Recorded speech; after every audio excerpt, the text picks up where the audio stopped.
Jadi kita sengaja teman-teman Bawaslu dan jajaran itu sengaja melakukan sosialisasi tentang tata cara penyelesaian sengketa karena ini adalah kewenangan yang relatif baru dan ini memang dipersiapkan dalam rangka menghadapi tanggal 15 Februari yang akan datang. Tanggal 15 Februari itu adalah 3 hari setelah penetapan pasangan calon. Jadi berpotensi pada tanggal 15 itu ada bakal pasangan calon yang kemudian tidak ditetapkan oleh KPU karena satu dan lain hal dan merasa dirugikan oleh pasangan calon, dirugikan oleh KPU, maka keputusan KPU itu dapat dimintakan, dimohonkan sengketanya ke pengawas pemilu kabupaten. Oleh karenanya kita mensosialisasikan ini prosedurnya agar semua bisa menggunakan kewenangan atau prosedur itu, memanfaatkan prosedur itu dengan baik.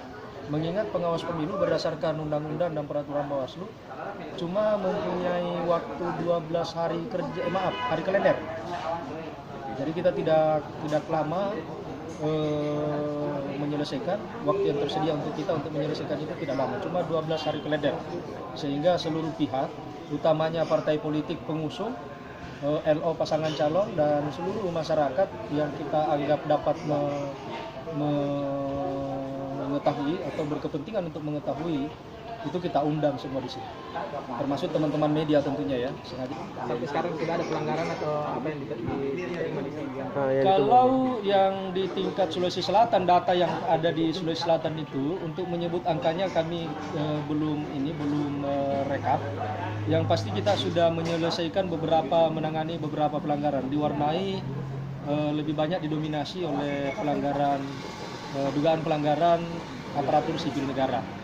Dan yang lain terkait dengan sengketa itu kita sudah menangani sengketa di 2 kabupaten, yaitu di Kabupaten Luwu dan di Kabupaten Bone.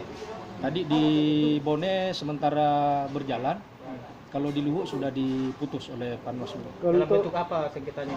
Sengketa terkait dengan ditolaknya sebagai pendaftar, artinya berkas pendaftarannya dikembalikan oleh oleh KPU dan pasangan calon yang dikembalikan berkas pendaftarannya itu kemudian menggugat ke Panwas setempat.